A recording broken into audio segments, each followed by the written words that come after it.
En cette heureuse occasion de la commémoration de la Journée mondiale de l'habitat, qui coïncide tous les ans avec la Journée mondiale de l'architecture, je voudrais remercier le ministre du Cadre de vie et du Développement durable qui a répondu favorablement à notre requête de besoin de renforcement de capacités sur des thèmes en lien avec la résilience du cadre de vie face au changement climatique.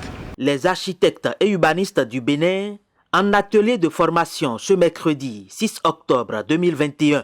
C'est une initiative du Conseil national de l'Ordre national des architectes et urbanistes du Bénin qui s'inscrit dans le cadre de la Journée mondiale de l'architecture. La formation continue est un vœu très cher au CNO, Conseil national de l'Ordre, ça s'entend, et à l'Union internationale des architectes, qui est la fêtière mondiale des architectes, car le professionnel qui ne met pas à jour ses connaissances et compétences continuellement ne peut être performant et devient du coup non compétitif.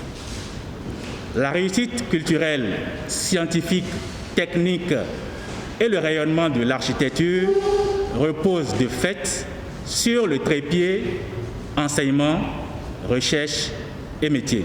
Un environnement propre pour un monde sain est le thème de l'édition 2021 de la JMA. Plusieurs architectes et urbanistes ont répondu à l'appel du Conseil.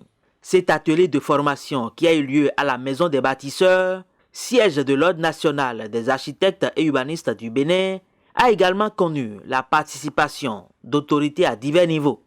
Depuis le sommet de la Terre à Rio en 1992 et sommet mondial pour le développement durable de Johannesburg en 2002, le monde a pris conscience des enjeux de développement, surtout en ce qui concerne les impacts des changements climatiques. Il est établi clairement que les causes sont d'origine anthropique.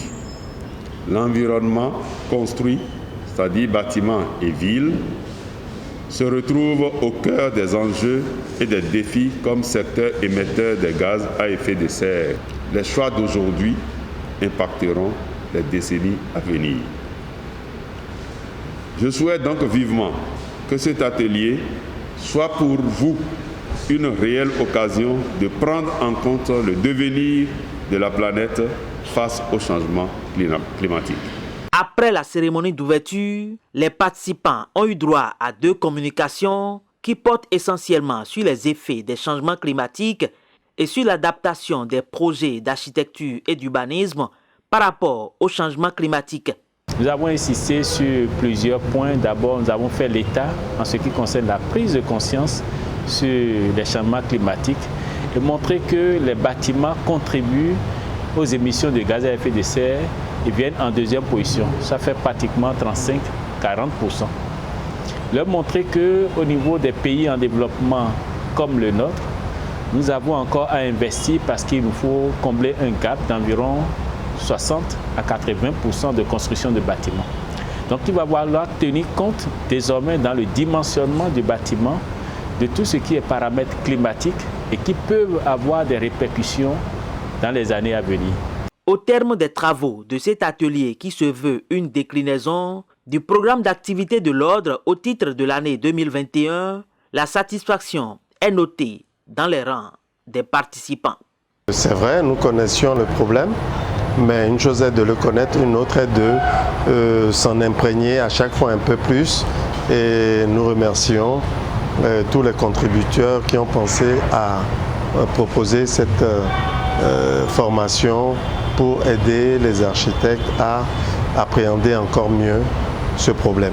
C'est une question importante pour nous, êtres humains, et nous, en tant que bâtisseurs et concepteurs, nous devons être bien outillés pour conseiller les maîtres d'ouvrage. Ce qui se passe au niveau du climat aujourd'hui n'est plus à démontrer. Et nous, en tant que premiers acteurs du cadre de vie, nous avons l'obligation de travailler de manière à réduire tout ce qui est carbone.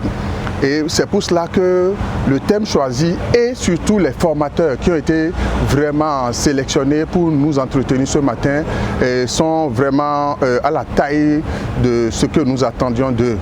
Il a été également souhaité que toutes ces notions soient partagées avec les populations commanditaires afin de faciliter la tâche aux architectes et urbanistes sur le terrain.